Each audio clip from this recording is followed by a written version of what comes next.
사사기 19장 10절로 30절까지의 말씀입니다.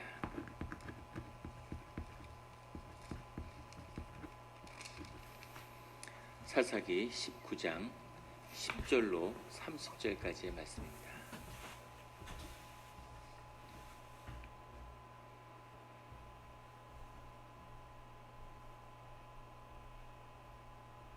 다 같이 한 목소리로 봉독하시겠습니다. 그 사람이 다시 밤을 지내고자 하지 아니하여 일어나서 떠나 여부스 맞은편에 이르렀으니 여부스는 곧 예루살렘이라. 안장지은 낙이 2마리와 첩이 그와 함께 하였더라. 그들이 여부스에 가까이 갔을 때 해가 지려 하는지라.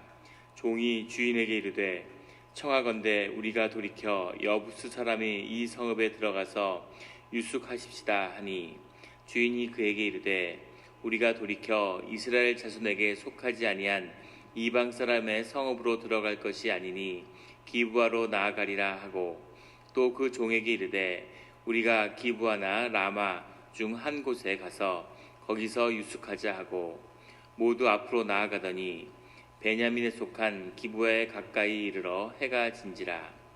기브아에 가서 유숙하려고 그리로 돌아 들어가서 성읍 넓은 거리에 앉아 있으나 그를 집으로 영접하여 유숙하게 하는 자가 없었더라.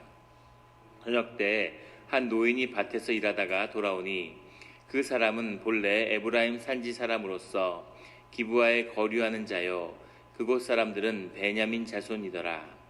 노인이 눈을 들어 성읍 넓은 거리에 나그네가 있는 것을 본지라. 노인이 묻되 그대는 어디로 가며 어디서 왔느냐 하니, 그가 그에게 이르되 우리는 유다 베들레헴에서 에브라임 산지 구속으로 가나이다. 나는 그곳 사람으로서 유다 베들레헴에 갔다가 이제 여호와의 집으로 가는 중인데 나를 자기 집으로 영접하는 사람이 없나이다. 우리에게는 나귀들에게 먹일 집과 여물이 있고 나와 당신의 여종과 당신의 종인 우리들과 함께 한 청년에게 먹을 양식과 포도주가 있어 무엇이든지 부족함이 없나이다 하는지라. 그 노인이 이르되 그대는 안심하라. 그대의 쓸 것은 모두 내가 담당할 것이니 거리에서는 유숙하지 말라 하고, 그를 데리고 자기 집에 들어가서 나귀에게 먹이니 그들이 발을 씻고 먹고 마시니라. 그들이 마음을 즐겁게 할 때 그 성읍 불량배들이 그 집을 에워싸고 문을 두들기며 집 노인에게 말하여 이르되 내 집에 들어온 사람을 끌어내라. 우리가 그와 관계하리라 하니, 집 주인 그 사람이 그들에게로 나와서 이르되 아니라 내 형제들아 청하노니 이 같은 악행을 저지르지 말라. 이 사람이 내 집에 들어왔으니 이런 망령된 일을 행하지 말라. 보라, 여기 내 처녀딸과 이 사람의 첩이 있은즉 내가 그들을 끌어내리니 너희가 그들을 욕보이든지 너희 눈에 좋은 대로 행하되 오직 이 사람에게는 이런 망령된 일을 행하지 말라 하나, 무리가 듣지 아니하므로 그 사람이 자기 첩을 붙잡아 그들에게 밖으로 끌어내매 그들이 그 여자와 관계하였고 밤이 새도록 그 여자를 능욕하다가 새벽 미명에 놓은지라. 동틀 때 여인이 자기의 주인이 있는 그 사람의 집 문에 이르러 엎드려져 발기까지 거기에 엎드려져 있더라. 그의 주인이 일찍 일어나 집 문을 열고 떠나고자 하더니 그 여인이 집 문에 엎드려져 있고 그의 두 손이 문지방에 있는 것을 보고 그에게 이르되 일어나라, 우리가 떠나가자 하나 아무 대답이 없는지라. 이에 그의 시체를 나귀에 싣고 행하여 자기 곳에 돌아가서 그 집에 이르러서는 칼을 가지고 자기 첩의 시체를 거두어 그 마디를 찍어 12덩이에 나누고 그것을 이스라엘 사방에 두루 보내매, 그것을 보는 자가 다 이르되 이스라엘 자손이 애굽 땅에서 올라온 날부터 오늘날까지 이런 일은 일어나지도 아니하였고 보지도 못하였도다. 이 일을 생각하고 상의한 후에 말하자 하니라. 아멘. 다 같이 묵상 기도를 드리겠습니다.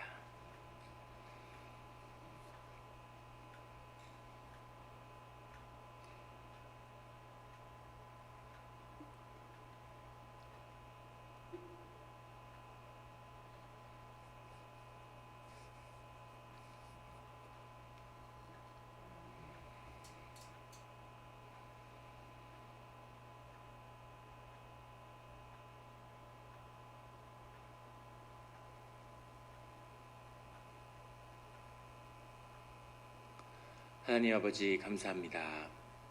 주의 음성을 듣고자 저희가 새벽 제단 앞에 모였습니다.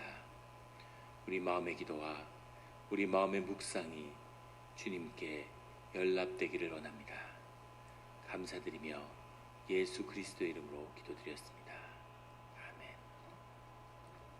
오늘 사사기 19장 10절의 말씀은 이렇게 시작하고 있습니다.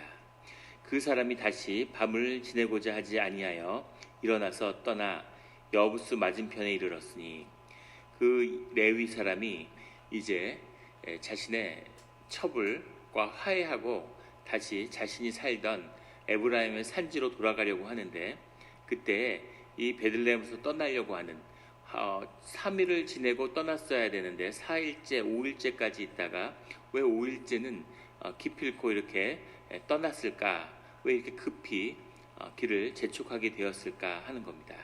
그것은 아마도 이 사람이 레위 사람이기 때문에 안식일을 지켜야 하기 때문인 거죠. 그런데 삶의 모든 율법도 율법을 어기고 첩을 두고 그런 율법을 어기고 행음하는 자가, 그런데 굳이 이렇게 안식을 지키기 위해서 길을 떠나야 한다는 의미는 그 사람이 신당을 섬기는 자라는 사실을 보여주고 있는 거죠.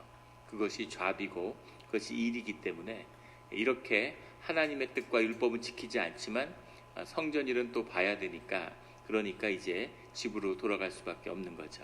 그렇게 떠나서 길을 가는데 11절에 여부스 사람의 땅, 예루살렘의 서편 지역인데 사무엘 하에 봐도 여전히 그 시대까지도 여부스 사람들이 예루살렘의 근처의 땅을 차지하고 있다는 사실을 보여주고 있죠.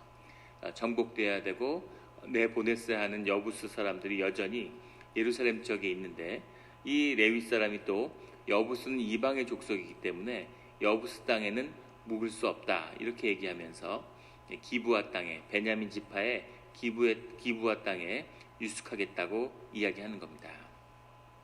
16절에 저녁 때 한 노인이 밭에 일하다가 돌아오니 그 사람 본래 에브라임 산 사람으로서 기브아에 거류하는 자요, 그곳 사람들은 베냐민 자손이라. 15절에는 성읍 넓은 거리에 앉아 있으나 그를 집으로 영접하여 유숙하게 하는 자가 없었더라. 이 여행자를 영접하는 것, 이것이 사실 유대인들의 풍습에 있어서 또 주님의 율법을 지키는 데 있어서 아주 중심에 있는 이야기입니다. 사람을 환대하고 주 안에서 그 손님을 맞이해서 잘 환대하고 섬기는 것, 이것이 하나님의 뜻으로 믿고 사람들이 네 이웃을 사랑하라고 하는 주님의 말씀을 지키는 그 율법의 가장 중심에 있는 것으로 유대인들은 받아들였어요.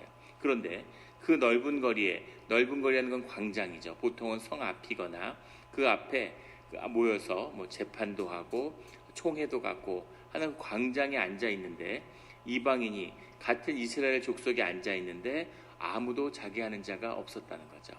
뒤에 19절에 가면 내게 노인이 호의를 베푸니까 나귀에게 먹을 집과 여물이 있고 당신의 종인 우리들과 함께할 청년에게 먹을 양식과 포도주가 있어 무엇이든지 부족함이 없나이다. 밥을 먹여달라는 것도 아니고 나귀의 음식을 달라는 것도 아니고 우리가 전부 다 가지고 있습니다. 이렇게 이야기하죠. 그러니까 길에서 자지 않도록 잠잘 곳만 있으면 되는데 그런 곳조차도 재워주는 사람이 아무도 없더라는 겁니다. 이것은 베냐민 지파 이 기브아의 땅이 어느 정도 하나님의 임재가 메말랐는가 하는 것을 보여주는 거죠. 하나님의 임재가 메마른 곳에 나타나는 첫 번째 특징이 인색함입니다. 교회도 마찬가지죠. 하나님의 임재가 사라지고 임재를 경험하지 못하고 은혜가 사라지고 나면 사람들이 전부 다 모든 게 아깝고 모든 것에 인색해지는 거죠. 메마르고 찌들고, 인색한 곳에는 하나님의 은혜가 임하지 않고 하나님의 은혜가 없으니까 더 아깝고 더 인색하고 악순환에 악순환이 거듭되는 거죠. 이것이 은혜가 떨어진 곳의 특징입니다. 하나님의 깊은 값없는 은혜를, 하나님의 부요함을 경험한 자는 그 은혜를 나누는 거죠. 그 은혜를 나누는 곳에는 하나님의 은혜가 더 부어집니다. 풍성한 것은 점점 풍성하여지고 있는 자는 더 얻을 것이요 없는 자는 그 있는 것도 빼앗기리라 라고 말씀하신 주님의 말씀이 이런 것이죠. 얼마나 이 기브아 땅에 주님의 은혜가 메마르고 하나님이 더 이상 계시지 않는 그런 사막과 같은 것이 되었는가 하는 것을 보여주는 그 말씀이 오늘 이 광장에 앉았지만 아무도 영접하고 유숙하게 하는 자들이 없더라는 거죠. 이것이 기브아 땅에 또 이스라엘 전체, 기브아가 특별히 악한 것이 아니라 이스라엘 전체의 모습이 어땠는가 하는 것을 보여주고 있습니다. 늘 주 안에서 은혜가 넘치며 더 큰 은혜를 사모하고 받는 우리 모두가 되기를 예수 그리스도의 이름으로 축원합니다. 18절에 근데 16절 17절에 한 노인이 이 레위 사람을 맞아주는데 이 노인은 그런 특별한 선이 있고 하나님의 뜻을 알고 하나님의 사람이었는가 그럴까요? 왜 이 노인은 이 레위 사람을 맞아줬을까? 그 비밀은 16절에 나오는 그 사람은 본래 에브라임 산지 사람으로서 기브아에 거류하는 자다라는 이 말씀이죠. 이 레위 사람도 에브라임 산지에 거주하는 자입니다. 에브라임 말에 사투리 억양이 담아 있고 에브라임 지역 사람인 거죠. 베냐민 지파의 땅에서 에브라임 사람을 만나니까 반가운 거예요. 그러니까 너 에브라임에서 왔구나. 그리고 우리 같이 에브라임 사람인데 우리 집에 와. 이렇게 이야기해 주는 거죠. 같은 이스라엘 사람이고 이방의 땅을 피해서 이방인들이 사는 땅을 피해서 왔는데 그런데 이제 그런 하나님의 백성으로서의 정체성이 흐릿해지니까 그러니까 이제 같은 동네다, 우리 같은 지역이다 이런 것이 강화되는 거죠. 뭔가 세상의 가치와 세상이 지향해야 될 목표를 잃어버리고 나니까 오늘날 세상에서 가장 힘을 얻고 있는 건 종교가 쇠퇴하고 이념이 쇠퇴하고 나니까 민족주의가 대등하잖아요. 그리고 같은 민족이다, 같은 핏줄이다 이런 민족주의가 기승을 부리고 있죠. 그런 것처럼 이제 하나님의 백성으로서의 정체성을 잃어버리니까 말투를 들어보니까 우리 동네에서 온 것 같은데 우리 같은 에브라임 사람인데 이래서 이 사람을 영접해 드렸다는 거죠. 18절에 그가 그에게 이르되 우리는 유다 베들레헴 에브라임 산지 구석으로 가나이다. 나는 그곳 사람으로서 유다 베들레헴에 있다가 이제 여호와의 집으로 가는 중인데 여호와의 집으로 가는 중인데 라고 하는 말이 무엇을 의미하는 것일까에 대한 여러 논란이 있습니다. 여호와의 집으로 간다는 게 여호와의 집이 에브라임 산지의 산당에 있기 때문에 그 방향으로 가는 것이다 라는 의미로 얘기했을 거라고 이해하는 사람도 있고 그게 아니라 여호와의 집으로 간다고 하는 것을 그냥 환대를 받고 싶은 그런 마음에서 썼을 것이다 이런 해석도 있고 또 그게 아니라 내가 레위 사람입니다 그런 것을 은연중에 과시하기 위해서 여호와의 집에 제가 사는 여호와의 집이 내 집이고 내가 여호와에게 속한 사람입니다 라는 것을 은연중에 이렇게 이야기하려고 하는 그런 뜻도 들어있을 수 있고 또 그 뜻 안에는 환대받고 싶은 마음도 들어있을 수 있고 또 그것은 동시에 자기의 집이 그쪽이니까 방향을 의미할 수도 있는 거겠죠. 그래서 아무튼 여호와의 집으로 가는 중이라고 이야기함으로써 더 환대를 받으려고 하고 자기의 정체성 자기가 누구인지를 은연중에 알려주려고 하는 그런 마음이 들어있을 수 있었겠죠. 그런데 나를 자기 집으로 영접하는 사람이 없나이다. 영접이라는 말이 아시프라는 말인데 보통은 카라라는 말을 써요. 카라라는 말은 영접하다는 말로 해석할 때는 굉장히 환대하는 겁니다. 이렇게 환영해서 받아들이는 것이 카라인데 아시프라는 것은 그냥 재워주는 거죠. 그런데 이 말의 문맥의 그대로 의미는 그냥 재워주는 사람도 한 집 없군요. 이렇게 이 동네가 야박하군요. 라는 뜻이 들어있는 거죠. 이어지는 19절에 우리가 먹을 것 모든 게 다 있는데 그냥 머물 수 있는 장소만 주면 되는데 그 장소도 제공해주는 사람이 없군요. 라고 호소하고 있는 거죠. 20절에 그 노인이 이르되 그대는 안심하라. 샬롬 하는 거죠. 평안하라. 이제는 하나님 안에서 편히 쉬어라. 이런 위로의 이야기를 전하고 있습니다. 근데 이제는 이제 놀라운 사건이 밤에 벌어지기 시작하는데 호세아 선지자는 이것이 이스라엘이 멸망한 이유고 이것이 가장 이스라엘 역사 가운데 추한 것이었다고 그렇게 하나님의 마음을 전하고 있죠. 놀라운 일입니다. 22절부터 보면 그들이 마음을 즐겁게 할 때 그 성읍의 불량배들이 그 집을 에워싸고 문을 두들기며 집주인 노인에게 말하여 이르되 내 집에 들어온 사람을 끌어내라 이렇게 이야기하고 있습니다. 불량배들이 나중에 문맥을 쭉 성경 말씀 읽어보면 특별히 베냐민 지파에서 이 불량배들을 따로 징계하지도 않았다는 사실을 볼 수 있죠. 또 하나는 이 일이 경천동지할 일인데 이 노인의 반응을 보면 이 일이 아주 상상도 할 수 없는 그런 범죄도 아니고, 그리고 이런 식의 범죄들이 횡행하고 있었다고 하는 사실을 느낄 수 있습니다. 와서 그 사람을 끌어내서 우리가 그와 관계하겠다라고 얘기합니다. 관계하겠다는 이야기를 가지고 이걸 어떻게든 너무 추악한 얘기니까 설마 이스라엘 사람들이 이렇게까지 했겠느냐. 아무리 그래도 이스라엘이 이렇게까지 창세기 19장에 나오는 소돔의 이야기와 비슷하죠.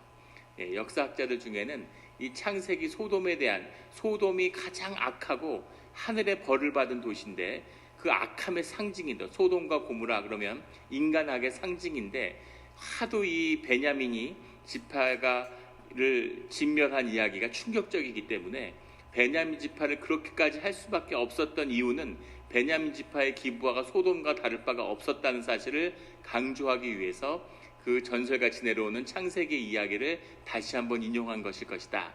문학적으로 그렇게 이야기하는데, 그런데 그렇게 얘기하기에는 너무 시대도 떨어져 있을 뿐만 아니라 표현이 생생한 겁니다. 그리고 그 뒤에 나오는 레위 사람의 반응을 설명할 길이 없는 거죠. 그래서 이 일은 있는 그대로 일어났다고 보는 것이 맞을 겁니다. 하지만 유대인과 이스라엘 사람들에게 이 사건이 얼마나 충격이었는지를 보여주는 거죠. 이 사건을, 이 관계한다는 말을 어떻게 좋게 해석하려고 우리 설교 때도 그런 말씀들 들어보신 적 있을 거예요. 이것은 사실은 폭행하다는 뜻도 들어있기 때문에 폭력을 가하려고, 그런 의미다. 이방인에게 폭행을 가하려고 하는 그런 의미지 소돔에 쓰이는 그것과 다른 거다라고 얘기하는데 똑같은 단어입니다. 야다라는 말인데 성적인 의미가 들어있는 거죠. 그리고 23절에 나오는 청하노니 이 같은 악행을 저지르지 말라, 히네발라라는 말인데 이 말도 역시 성적인 의미를 담고 있습니다. 남자들이 때로 몰려와가지고 레위 사람을 끌어내라, 우리가 그 사람을 강간하겠다, 그 얘기입니다. 정확한 뜻이죠. 굉장히 충격적이죠.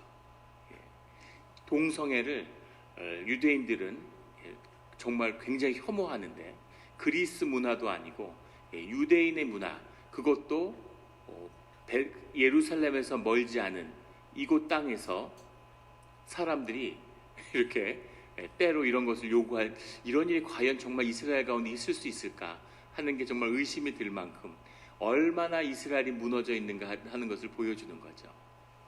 이것이 얼마든지 우리들의 모습이 될 수 있는 거죠. 사람이 무너져 내리기 시작하면 신앙을 잃어버리고 하나님의 보호하심을 잃어버리고 내 뜻대로 살아야지 그 길을 나가면, 그러면 마귀가 기다리고 있죠. 그래서 내 본성 안에 있는, 나의 타락한 육신 안에 있는 그 죄성이 드러나기 시작하면, 그것을 자기 마음에 맞게 살기 시작하면 인간은 어디까지 추락할 수 있을까? 정말 끝간데 없이 완전한 짐승이 나오는 겁니다. 우리 안에는 천사와 같은 본성도 있지만 타락한 악마적인 본성이 있는 거죠. 그 본성이 드러나는 거죠.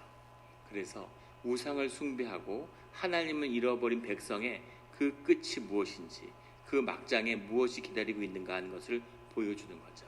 하나님의 백성이고 율법의 백성이고, 무슨 제사를 드리고 여호와를 섬기고 온갖 짓을 한다고 하지만 그 가운데 얼마나 타락해 있는가, 얼마나 최악이 되어 있는가 하는 것을 보여주고 있는 겁니다.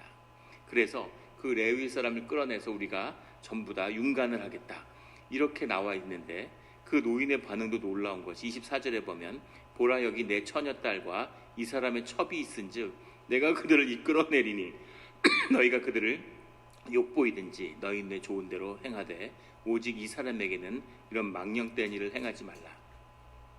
그 동성 강간을 막기 위해서 자기 딸과 그 사람의 첩을 이 노인이 내어주겠다고 얘기하는 거죠. 그런 권리가 이 노인에게 있나요? 이 노인도 악하기는 마찬가지죠. 이 처녀와 이 사람의 첩은 무슨 죄가 있나요?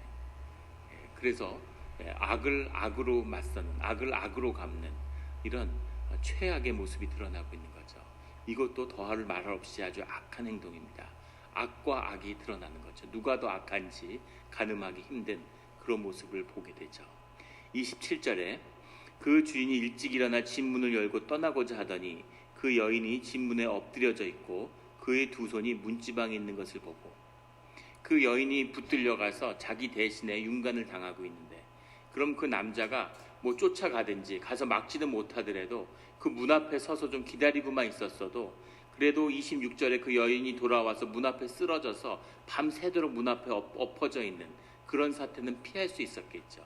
그때 왔을 때만 집으로 업어서 드리고 그랬더라도 살 수 있었을 텐데, 문도 못 열고 나오지도 못해서 동이 튼 다음에야 집 문을 열고 나와서 떠나고자 하는 이 레위인도 그 윤관하는 놈들이나 그 노인이나 이 레위 사람이나 다 똑같이 아주 악한 놈들이라는 것을 보여주고 있습니다.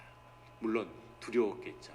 자기가 윤관당할 뻔했는데, 그러니까 동성강간을 당하는 게 얼마나 두려웠겠습니까? 거기다 레위인의 또 죄의식까지 있는데 아마 그런 일을 당하면 살기 어렵고 견딜 수 없는 그런 두려움 속에서 떨면서 자기라도 살고자 하는 그런 속에서 숨어 있을 수도 있었겠죠.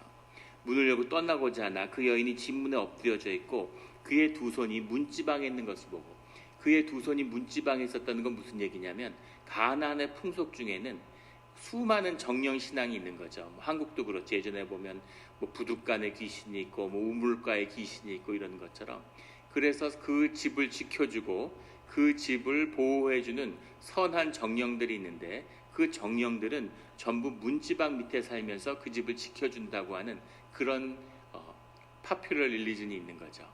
그런 풍속이 있는데, 여인이 집에 돌아와서 마지막에 죽어가는 걸 느꼈겠죠. 그런 절망적인 상황에서 그래도 도움을 받고 뭔가 살아보고자 하는 그런 의지로 마지막에 행한 행동이 손을 뻗어서 문지방이 된 거죠. 그것은 그런 집을 지키는 정령의 도움을 받고자 하는 그런 간절한 마지막에 그런 도움을 구하는 손길이었다는 사실을 보여주고 있습니다. 그 손이 문지방에 뻗어 있는 걸 보고 이 레위 남편의 속도 완전히 무너졌겠죠. 얼마나 비극적인 마지막 최후가 얼마나 참 간절하고 비참한 것이었는가 하는 것을 뼈저리게 느꼈을 겁니다. 28절에 그에게 이르되 일어나라, 우리가 떠나가지 않아 아무 대답이 없는지라. 이에 그의 시체를 나귀에 싣고 행하여 자기의 곳으로 돌아가서 29절에 그의 집에 이르러서는 칼을 가지고 자기 첩의 시체를 거두어 그 마디를 찍어 12덩이로 나누고 그것을 이스라엘 사방에 두루 보내매, 소를 각을 떠서 소를 나눠서 이 이스라엘이 한 부족으로서 우리가 하나라고 하는 것, 하나님의 뜻을 하면서 우리가 하나라는 것을 확인하기 위해서 주님께 드리는 번제인 소의 각을 떠서 지파에게 보내는 일은 있죠. 그런데 소를 떠서 보내는 것도 보통 일이 아닙니다. 그 제사를 드린다고 하는 그런 의미인데, 소의 각을 떠서 그걸 보낸다는 것도 사실은 굉장히 엄중한 일임을 나타내는데, 사람의 시체를 토막을 내가지고 그것을 보낸다고 하는 건, 이건 보내는 사람도 지금 제정신이 아닌 거죠. 있을 수 없는 일인 겁니다. 그런데 하도 있을 수 없는 일을 당하니까 있을 수 없는 일이 또 일어나는 거죠. 이것을 보내서 이 일로 인해서 30절에 나오는 이스라엘의 총회가 300년 동안 모이지 않는 총회가 이런 참담한 일로 해서 모이는 거죠. 이 끔찍한 죄악으로 인해서 깨어나는 거죠. 이것에 대한 반응, 너무 큰 죄를 마주하니까 그래도 우리가 인간인데 이건 아니지.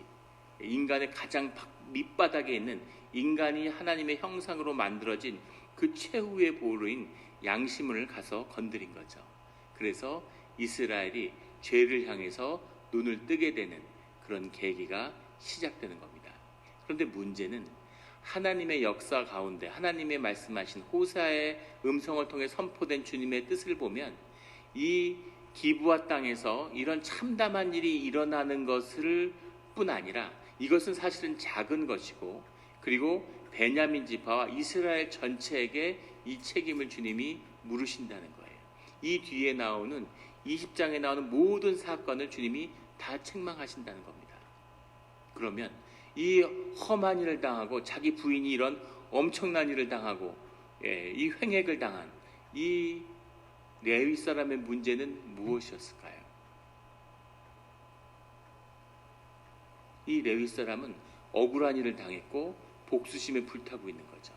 내가 도대체 너에게 무엇을 잘못했냐? 어떻게 세상에 이스라엘에서 이런 일이 있을 수가 있느냐? 동족에게 어떻게 이런 일을 행하느냐? 너희들이 어떻게 이렇게까지 죄악될 수가 있느냐? 그런데 이 레위 사람도 똑같이 죄악되고 똑같이 죄를 지은 사람인 거죠. 죄가 더 많고 적고의 문제는 있지만 죄인이고 악하다는 점에서는 다 똑같다는 겁니다. 이 일이 복수가 되기 위해서 이 레위 사람이 가장 먼저 해야 될 일은 회개였다는 거죠. 이 사람이 정말 이것을 하나님의 일로 되돌이키기를 원하고 하나님이 이 일을 복수해 주기를 원했다면 주님 앞에 회개해야 됩니다. 회개하고 이 일을 주님의 일로 올려드렸다면 주님이 똑같이 복수하지만 더 처참하고 더 가혹한 복수를 하셨을지도 모르죠. 하지만 그 의미와 성취는 전혀 다른 의미가 됐을 겁니다. 완전히 갱신이 일어나는, 이스라엘 백성이 각성하는 그런 사건이 될 수 있었을 텐데 다 망하는, 다 책망받는 최악의 사건에 그거보다 더한 극악한 사건으로 만드는 그 사건을 주인공이 이 레위 사람이 된 거죠. 자신의 불행을, 자신의 어려움을, 그 어려움을 모든 사람의 불행과 어려움으로 만드는 것, 이것이 또한 인간 내면에 있는 깊은 악인 거죠. 왜 나만 이래야 돼? 내가 험한 일을 당했는데 그 일을 세상에 복수하는, 그것이 인간의 또 다른 모습임을 말씀을 통해 우리는 보게 되는 거죠. 늘 주 안에서 주의 자녀로서 주님이 계시기 때문에 주님 안에서 늘 주께 돌아가며 회개하며 주님의 일을 성취하는 우리 모두가 되기를 예수 그리스도 이름으로 축원합니다. 아멘. 기도드리겠습니다.